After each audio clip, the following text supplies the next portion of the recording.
The Guardian's Riddle. There are different interpretations of the nature of fate.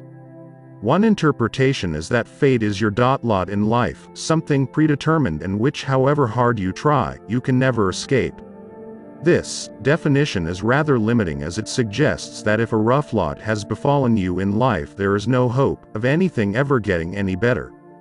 Despite this, there will always be those who willingly accept this definition of fate because it is convenient. They would rather life be reliable and the future more or less predictable than live with the fear of uncertainty. Nonetheless, the total inevitability implied by this interpretation of fate leaves one feeling dissatisfied and even a little resentful. People who are deprived of good luck lament their fate and naturally question why life is so unfair. Why is it that some people have more than they could ever desire, while others never seem to have enough? Why is it that things come easily to some, while others never achieve results however hard they try? Some people are endowed with natural beauty, intellect and strength, while others seem to have an inferior goods label stuck to their forehead for their entire life, as if paying for some kind of previously committed sin. Why does such inequality exist?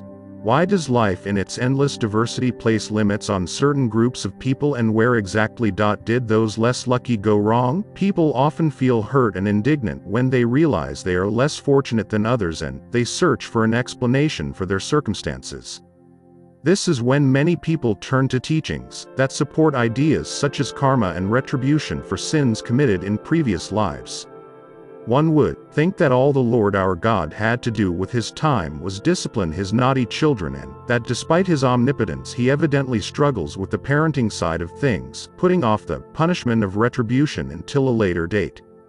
One wonders what the point could be of punishing a person for something they do not actually remember doing. Another popular explanation for inequality spreads the false hope that those who suffer and live their lives in need will later receive generous compensation, although it is not clear whether good fortune awaits them in heaven or in a future life.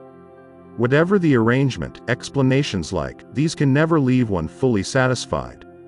Whether past and future lives exist or not is also of little significance. You can only be aware of the life you are living now, and so in this sense, it is the only one you have. If you believe that your fate is predetermined, then the best remedy for the despondence you may feel is acceptance. There will always be people around to give you good advice like, if you want to be happy, just be happy. Be optimistic, be satisfied with what you have. There will always be someone to tell you that the cause of your unhappiness is your own constant complaining and unrealistic expectations of life, and that you could be happy by definition if you would simply reconnect with your inner joie de vivre. You might half-heartedly agree, whilst at the same time awkwardly acknowledging how uninspired you really feel about greeting your dull life with newfound joy. Surely we have the right to expect more. Why should we have to force ourselves to be happy when it is as futile as trying to force yourself to love someone? Then there are the enlightened individuals preaching universal love and forgiveness. Their world is like a blanket of illusion that you can pull up over your head to protect yourself from encountering the severity of life head-on, and everything does get a little easier as a result. Deep down, however, it is still difficult to comprehend why you should forgive those you hate and love those you have no genuine feeling for. What good is happiness if it is faked? Surely happiness should come naturally rather than being squeezed from the soul like the last drop of toothpaste from a tube. There are others who refuse to believe that life is boring and primitive enough to be reduced to predetermined fate. This type of person would rather be satisfied with what they have managed to achieve by their own abilities than accept the lot they have been dealt. This is a different perception of fate, whereby you make your own luck and good luck has to be fought for. That is just how it is. Wise people will tell you that life is not given to anyone on a plate, and that if you are not satisfied with what you have, you must dig your heels in and work hard to attain the happiness you want. The history books describe brave heroes who fought and labored day and night, overcoming unimaginable obstacles. The victors were rewarded with the laurels of success, but only after suffering all the burdens and privations of battle. This take on fate is not very logical either. Millions of people battle and labor, but true success comes to but a few. You can spend your entire life struggling, desperately for a place under the sun and yet get nowhere. Why would life be so cruel and unyielding? What a heavy burden it is to have to battle with the world to get what you want, and if the world does not respond, to have to battle with yourself. How hard it is to believe that if you are poor, ill, ugly or unlucky it is your own fault, that you are flawed and so must change. These ideas suggest that you are an accumulation of various shortcomings and defects which must be worked on. Unless you are lucky enough to be born rich and happy, your lot in life is either to humbly bear your own cross, or dedicate your entire life to fighting against it. It is somehow not a view of life that readily fills the heart with joy. Surely, there is a glimmer of hope among these dismal beliefs. Fortunately, there is a glimmer of hope that comes from a totally different view of things. The solution is as simple as it is enjoyable in contrast to the other views described above. In Transurfing, the concept of fate is based on an alternative model of the universe. Before you wave your hand in disappointment and decide that you are being fed yet another chimera, remember that every known concept of fate originates from a specific worldview, which in turn is based on a number of unproven principles. For example, materialism is founded on the proposition that matter is primary and consciousness is secondary. Idealism claims the opposite. Neither of these philosophies has been proven, and yet models of the universe are constructed around both. Each model is convincing enough and has its loyal defenders. Both materialism and idealism explain the phenomenon of the world via philosophy, science and religion, and both are right and both are wrong in their own ways. Man will never be able to describe absolute truth with total accuracy because the notions used in our attempts to describe the truth are of themselves relative. There is a well-known parable about three blind men who describe an elephant by studying it with their hands. The first blind man touches the elephant's trunk, the second touches the leg, and the third touches ear. Each draws conclusions about what kind of animal the elephant represents based on their own findings. It would be pointless to try and prove that only one description of the three is correct. What is important is that the description be relevant and applicable. You have no doubt heard the idea expressed that reality is an illusion created by the mind, but no one has explained in detail where the illusion comes from. Does it mean that we are all in a sense watching a film? Of course, it is highly unlikely that a concrete, rational substantiation of this idea will ever be upheld. Others hold the opposite opinion that the material world is simply a mechanism which functions according to its own immutable laws and cannot be governed by human consciousness. There is surely an irrefutable grain of truth in this idea. The human mind likes to have its feet on solid ground free of ambiguity, and so for centuries, scholars have been tearing one theory to pieces in favor of another, which is then placed high on a pedestal. After every fight in the intellectual battlefield for truth, just one fact remains undefeated. Every theory represents a separate aspect of the phenomenon of a multifaceted reality. Each theory that stands the test of time has its place, for they all represent one aspect of reality. If you decide that fate is something predestined that you cannot personally change, then this is how it will be. In effect, you are voluntarily giving yourself to the will of others, becoming like a small boat, floating at the mercy of the waves. If, however, you decide that you can create your own destiny, then you will consciously take responsibility for everything that happens in your life, battling against the waves in an attempt to sail your little boat. You may have noticed that whatever you choose is always manifested. What you choose is what you get. Whatever worldview you choose to believe in, the truth of that worldview will always be on your side, and others will argue with you because they too are right. Any aspect of reality can be taken as a starting point and subsequently developed into a whole field of knowledge, and it will have logical consistency and successfully reflect one manifestation of reality. An entire field of knowledge can be substantiated by just one fact which, although not fully understood, has its place. For example, quantum physics is based on a number of unproven truths and postulates which cannot be proven because they serve as the basic starting point for a given field of knowledge. In quantum physics, a microcosm sometimes acts as a particle and sometimes as a wave. Unable to provide an unambiguous explanation for such dualism, scientists took the phenomenon to be an axiom.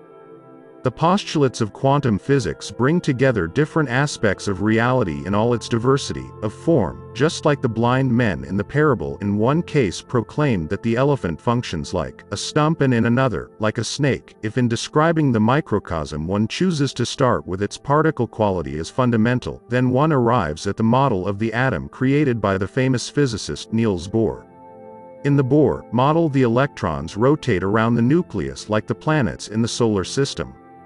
If on the other hand, one takes the main quality to be the wave, then the model of the atom will look like a blurry dot. Both models work reflecting different manifestations of reality.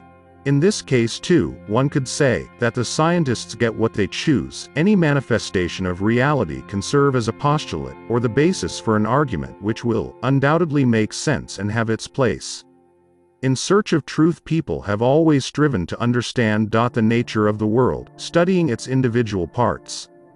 Bodies of scientific knowledge were created to describe and explain the various phenomena of nature, and often they contradict each other. The nature of the world is one, but it reveals itself to us in many guises.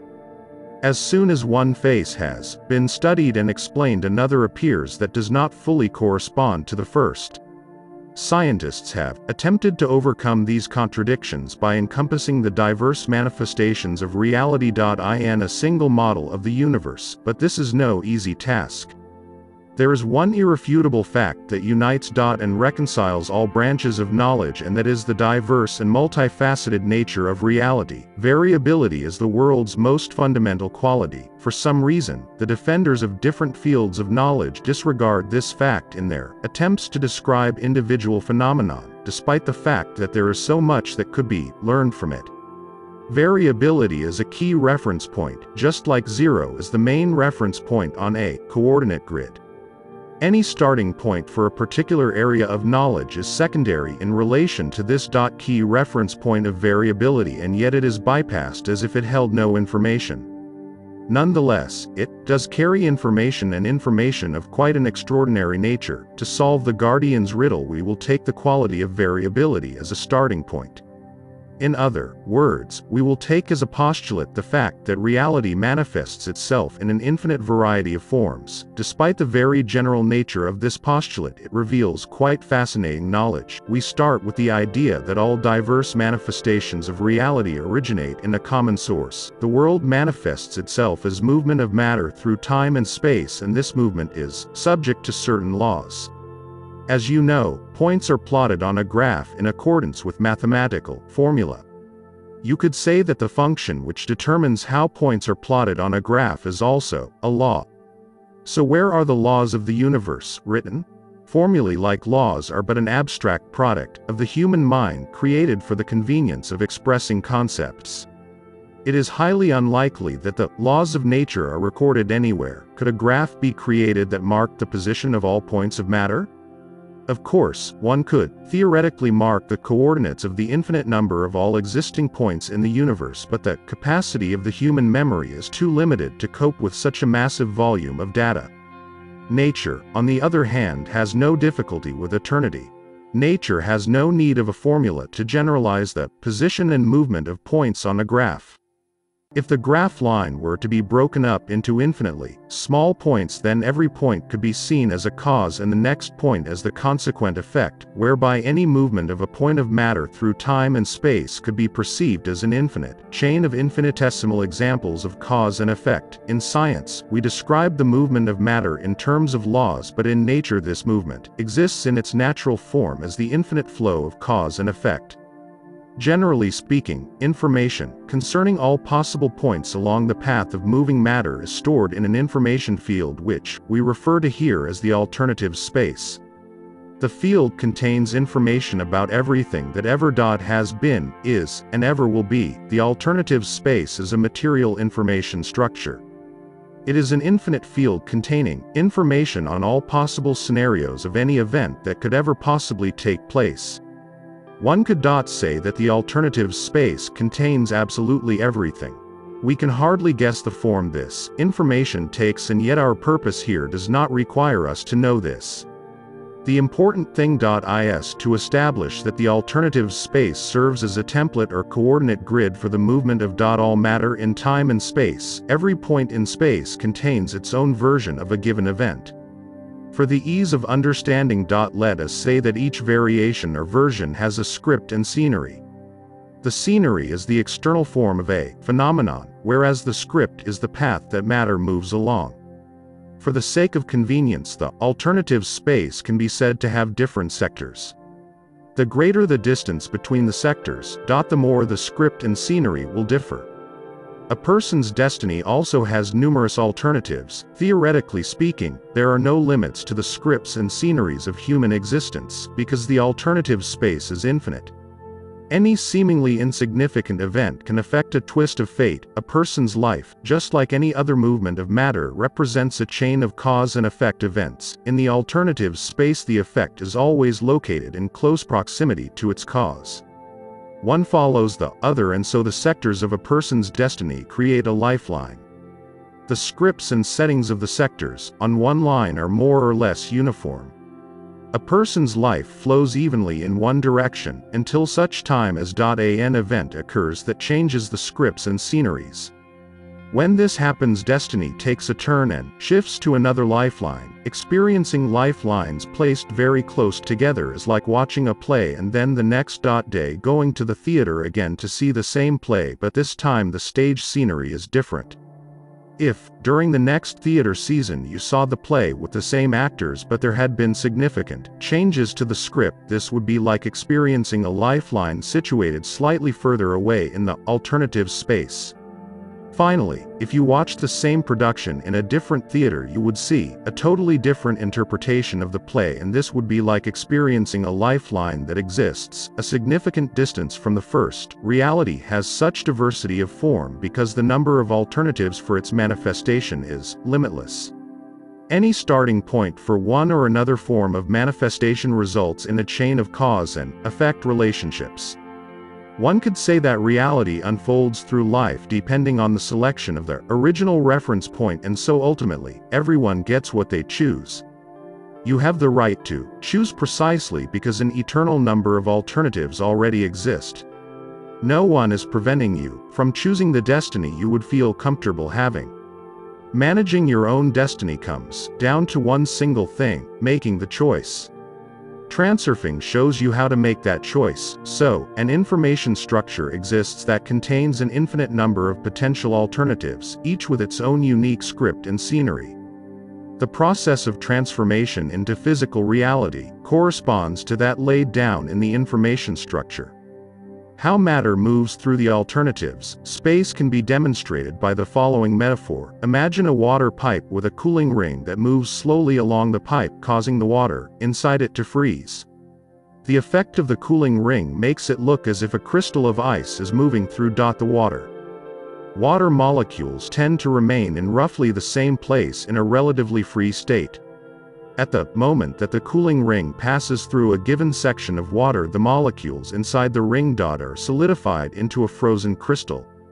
As the ring moves further down the pipe, the frozen water in the area behind the ring melts again and the molecules are freed up. It is not the crystal itself that moves. In other words, it is not a single chunk of ice that floats through the water, but the potential to create the structure of ice, i.e. the frozen state. The water in the pipe serves as an analogy for the alternative space, and the crystal of ice is an analogy for the material manifestation of a particular alternative. The water molecules are like people, and their position in the crystal structure is like a manifestation in physical reality of one possible fate. There is no single answer to the question of what the cooling ring symbolizes. In other words, how and why the information structure transforms into physical matter, no one can say. In a microcosm, matter can behave as a bundle of energy. We know that in a vacuum, for example, microparticles undergo a continual process of birth and annihilation, suggesting that matter is present and yet does not represent a physical substance. The one thing that is clear is that the things we can touch have an intangible energetic foundation to them. I hope I have not overwhelmed the reader with too much physics, particularly as we are just at the very beginning of transurfing. The things you learn in this book may come as a bit of a surprise, so naturally, I offer some theoretical substantiation just to help the mind keep a firm footing. Be patient. The wave is another analogy for the process of physical manifestation in which the sea is the alternative space and the wave the material manifestation of a given alternative. Take a wave that forms in the sea after an earthquake. It looks like the wave moves across the surface of the sea in a hump, but in fact, the water remains in the same place. It is not a mass of water that is moving across the sea so much as the energetic potential for transformation into physical reality. It is only when the accumulation of water finally reaches the shore that it breaks on the ground. Any other wave behaves in the same manner. Does this mean that material manifestation moves through time and space while the potential alternatives remain in one place for eternity in the space of everything that was, is, and will be? Why not? Time of itself is as static as space. The passing of time is only felt when it turns like film footage, one shot following another. If you unroll the film and look at all the frames put together, there is no time because all the frames exist simultaneously. Time is static until we start looking at each frame in sequence. It is the same in life, which is why the idea that everything comes and goes is so deeply rooted in our minds. Everything that is recorded in the field of information has always been there and will always be there. Lifelines exist like a reel of film. Things that have happened in the past do not just disappear. And what has yet to be in the future is already present here in the now. The current section of a person's life is a material manifestation of the alternative space in this section of their lifeline. This idea might be slightly perturbing, and you may be asking yourself how it is possible for countless alternatives of your own fate to exist simultaneously in stasis. Who is responsible for this, God or the laws of nature perhaps? Imagine a point on a coordinate grid. In school we are taught that any point on the grid can have any x and y coordinate from minus to plus infinity, and yet it does not occur to anyone to ask why a point can have absolutely any coordinate. Imagine if the point that moves along the function line were surprised and asked, how can this be that the path I have traveled so far has always existed and always will, and how can it be that the path I am about to travel has already been outlined in advance? It would seem strange to the point but not to you, because you are observing its path from above, able to see things from a different perspective. The alternative space serves as a template that determines how physical reality can show itself. Imagine a person walking through a dark forest with a torch. In the dark, the person holding the torch lights up a small area around themselves. The entire forest is like the alternative space, while the area, which is lit up, is like the physical manifestation of the alternative in that area. The question remains as to what provides the light, in other words, what ignites, i.e. materializes a particular alternative, within the template. To answer this question we need to take a different starting point. Nowadays most people agree that thoughts are material. There is also evidence that reality takes two forms. On the one hand, material existence defines consciousness, and on the other hand there is clear evidence to the contrary, indicating that consciousness also defines physical existence.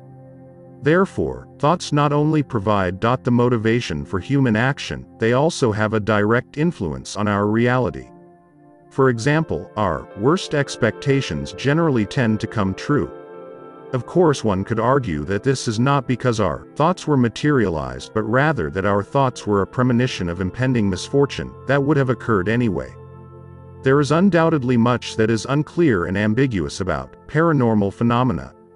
However, that does not mean that one should ignore or negate the relationship between thought and the process of material realization.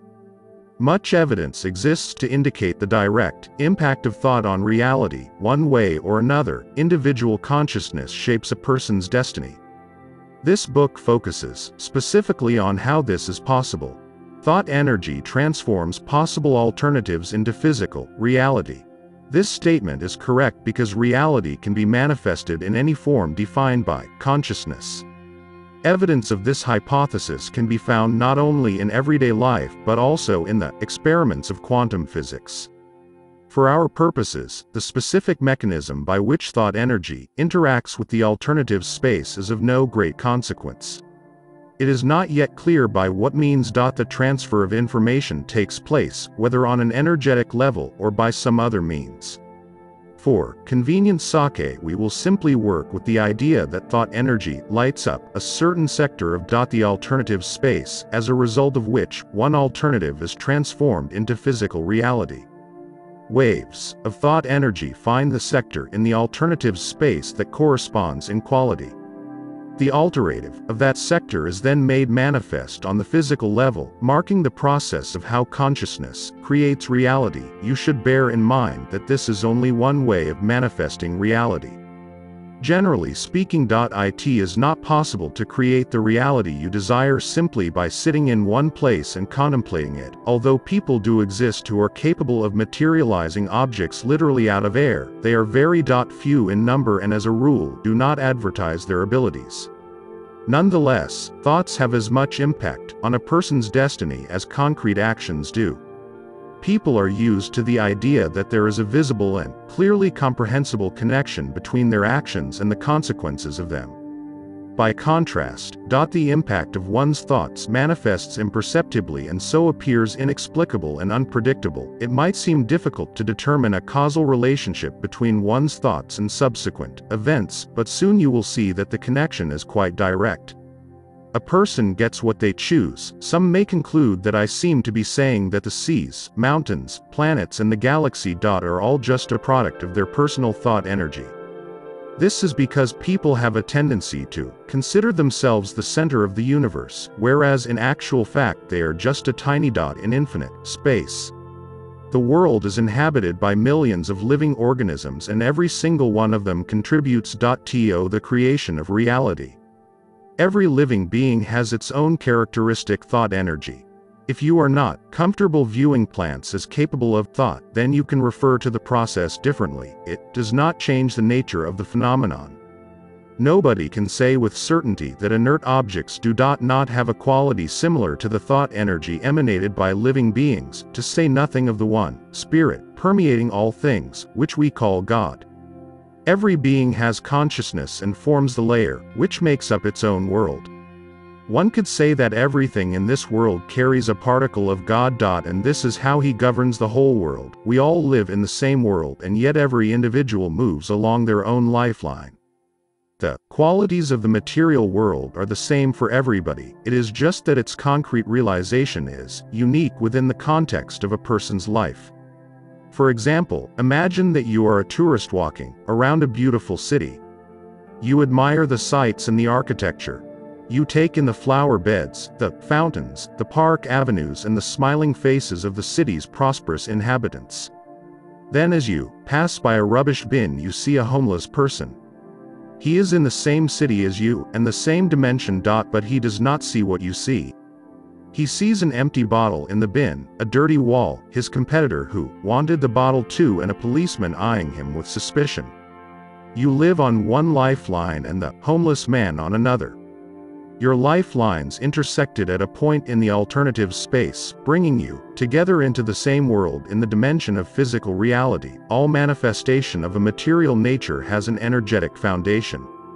The energy field is primary. And all physical manifestation is secondary. Scientists attempt to unite different manifestations of energy within the context of a single theory and soon they will achieve good results. However, they will find that they have to keep adding many more things to the theory because reality takes an infinite number of forms. Without going into too much detail, we will take energy to be an abstract force, which is invisible but nonetheless exists. For our purposes it is enough to accept the fact that the energy of human thought is material.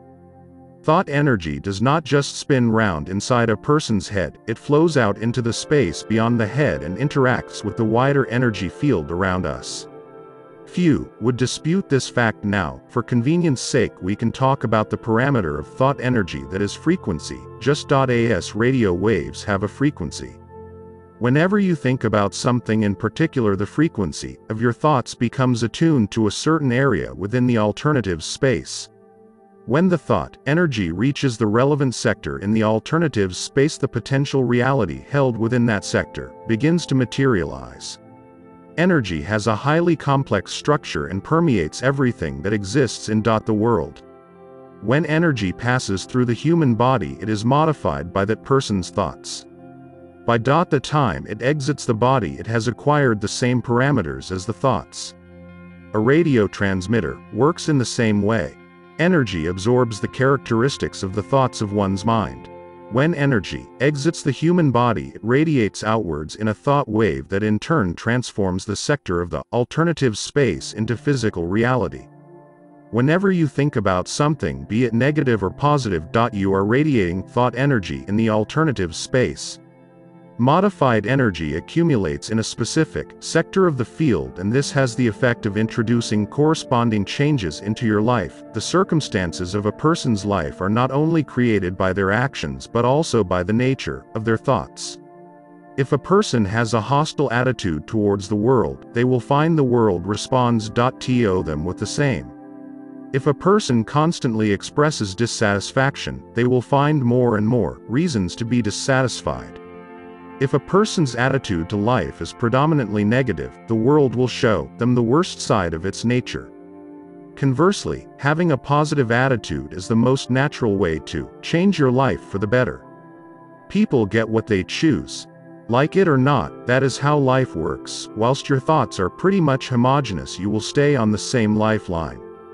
As soon as your relationship to reality changes in any way, the parameters of thought energy take on new characteristics and the material manifestation of the layer of your world shifts to another line. On this new line, events unfold according to a different script in accordance with the parameters of thought. If for some reason you dislike the new script, you will struggle to change the situation. People tend to react negatively when they come up against obstacles, expressing their dissatisfaction or falling into despair. As a result, the thought energy they radiate refocuses to a line on which the number of obstacles is even greater, making it seem as if their life is a slippery slope. It might seem as if this process cannot be controlled, but in fact the individual is in control, and it is their own thoughts that are directing the path of material realization into problematic areas of the alternative space. People think that obstacles can be overcome by action, but in actual fact they ultimately experience whatever their dominant thoughts are. So if you choose to battle against the obstacles on your path, you will experience an abundance of obstacles. If you are absorbed by thoughts about your own problems, you will find that there are always problems in your life. Even if you take action to change the situation on your current lifeline on the material level, it will not change the original script in the alternative space. All you can effectively do is choose a different script. By trying to change parts of the script you do not like, you inevitably get caught up thinking about what you do not like.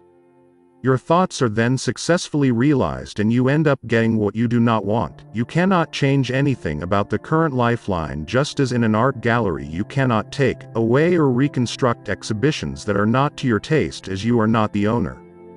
However, no one is to stop you from turning round and walking into the next room to look at something you can appreciate more. Of course, the shift to a lifeline in which everyone gets what they want on demand does not happen simply by wishing for it. Not all thoughts can be realized and not all desires are fulfilled. The reason for this is not the content of a person's thoughts so much as their quality. A dream or a wish does not qualify as a choice. Dreams do not come true. To create the reality you want, you have to observe certain conditions which you will read about later in this book. The alternative space contains an infinite number of possible lifelines for every individual. No one should feel hard done by if they do not like their fate, because everyone has the right to choose. The problem is that we do not know how to choose. The world has such diversity of form. One would think it was created to satisfy any need. Everyone can find whatever their heart desires. Even in the academic world, life manifests the side of it we wish to see. For example, idealism holds that the world is an illusion, and life agrees. Materialism says the opposite, and again the world has nothing against that. People argue with each other, trying to force others to accept their relationship. To the world, and yet the world shows that they are all right. Is that not wonderful? The alternatives, space is the so-called illusion and material realization is what is meant by physical reality. We always get what we choose. Those who are familiar with the principles of Islam will understand what is meant by a person's fate is written in the book. This means that fate is preordained and therefore cannot be changed or avoided. Similar statements can be found in other religions. In a sense, a person's destiny is indeed already preordained. The error of religion is in teaching that there is just one version of a person's fate when in fact there are endless alternatives. They say you cannot avoid your own fate, and to some extent this is true because it is impossible to change the script within any given alternative of it. 2. Battle with the world around you in the hope of changing your fate is a difficult and thankless task. It is not worth trying to change the script. It is far more effective to choose a different alternative, more to your liking. Of course, this is all quite strange and you may quite reasonably have your doubts. I do not expect anyone to accept the alternatives model just like that. I did not believe in it myself until I became convinced that it actually works, and flawlessly at that.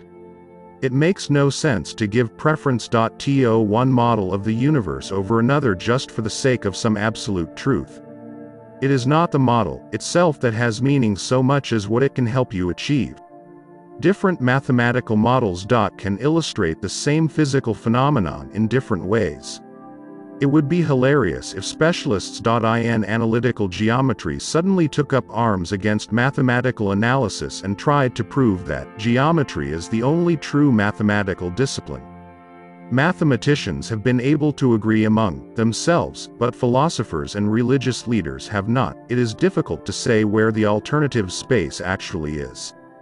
From the point of view of our three-dimensional reality, one could say that it is everywhere and nowhere. Imagine an endless surface, without beginning and without end, inhabited by two-dimensional people. These people would not suspect that a third dimension exists. They would believe that the surface they live on is the only world that exists and could not imagine that anything else existed beyond it. We know, though, that a third dimension should be added to this model, and that an infinite number of similar surfaces could be created. So there is no need to be concerned if you cannot visualize an infinite number of parallel worlds aside from our own.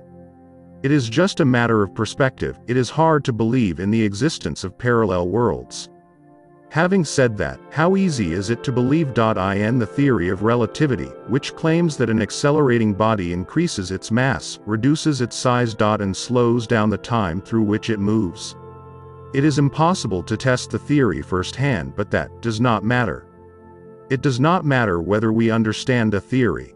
What matters is the practical benefit that can be derived from it. In the context of infinite space, it is ridiculous and even petty to argue about the advantages of one model over another. Try to imagine the infinite in terms of increasing distance that never reaches a horizon. Oddly enough, infinity in terms of decreasing distance has no limit either. We can observe only a limited portion of the visible universe, for telescopes and microscopes have their limits too. Nonetheless, infinity in the context of the microcosm is no different from infinity in terms of the macrocosm. There is a theory that the visible universe emerged as a result of the Big Bang. According to the theory, the universe has been constantly expanding ever since. Celestial bodies move through the cosmos with phenomenal speed, but when we take into account the huge distances involved, it seems as if the expansion of the universe is taking place incredibly slowly. It is also a well-established fact that in a vacuum, at any given moment in time, elementary particles are born out of nowhere and then immediately disappear. We do not yet know the exact structure of elementary particles, but given the relativity of time and space, there is nothing to stop us perceiving each particle as if it were a separate universe like our own. Physicists claim that they can appear either in the form of waves or in the form of particles. The further one goes into the microcosm, the more relative distances appear huge, and for the internal observer time slows down to an external observer our universe might appear to last for just one brief moment like a particle, birthed and extinguished in a vacuum, whereas we, its internal observers, perceive the universe to have been in existence for billions of years. The next time you take a mouthful of coffee, ask yourself how many universes you have just swallowed. Infinity cannot be divided into parts, and so if you think about it, every time you swallow a mouthful of coffee you are swallowing an infinite number of universes. Flying through a microcosm takes as long and seems as far as it does flying through the boundless expanse of outer space. Time, like space, goes on for infinity whether you look backwards or forwards. Intervals of time can be as infinitely large as they can be infinitely small. Any point within a time interval can be seen as a reference point, both sides of which extend into the infinity of time. Changing the reference point to another place within the time interval does not change the extent of infinity in either direction. The infinity of worlds within worlds exists simultaneously. The center of the universe is at the same time to be found in every point of matter because every point is surrounded by infinity on all sides. All events exist concurrently for the same reason that the center of the universe is located in every point at the same time. This is difficult to imagine, but so is it impossible to grasp infinity in one moment of contemplation. Even more convoluted theories have been designed which claim that the visible universe becomes a finite sphere in fourth-dimensional space, but that does not help, particularly because theoretically speaking, an infinite number of dimensions could exist. Unable to clearly imagine all of this, we have to content ourselves with a narrower perspective and at least pretend that we understand something of these theories. There are many things about contemporary science that are impossible to explain or comprehend. However, this should not prevent us from benefiting from the fruits of scientific thinking. Applying the principles of transurfing can lead to stunning results. The important thing is to decide, from the very beginning, not to torture yourself with questions of why and how exactly it all works, which would be as productive as a child asking a physicist why different bodies attract. The scientist would reply, because of the law of gravity. The child then follows with the next question, how does the law of gravity work? Why do bodies attract? There is no answer to this question, so we will leave the thankless task of trying to explain these things, for it is not ours to know and understand everything. We will simply enjoy the results of the alternatives model. From the alternatives model it follows that man can create his own destiny. In transurfing, the concept of fate differs from other more widely accepted interpretations. The difference is that in the context of transurfing, a person can choose their happiness, they do not have to fight for it. There is no need to accept or reject the alternatives model straight away. First ask yourself this question: have you achieved much by battling with the world to find happiness? Each person will decide for themselves whether they wish to carry on in the same vein or whether they would prefer to try using a different method. A person can spend their entire life battling without achieving anything at all. Would it not be simpler to act in a way that encouraged life to meet you halfway? For all life does help manifest your personal choice. Whatever you order, your choice is always granted unconditionally. Choice, however, is different to desire. Wishes are only granted in fairy tales, and most people just keep on wishing. It is no wonder that the belief is so ingrained in our minds that wishes are very difficult, if not impossible, to fulfill. We have already taken the first small step towards solving the Guardian's riddle. Soon you will find out why wishes are not granted and dreams do not come true.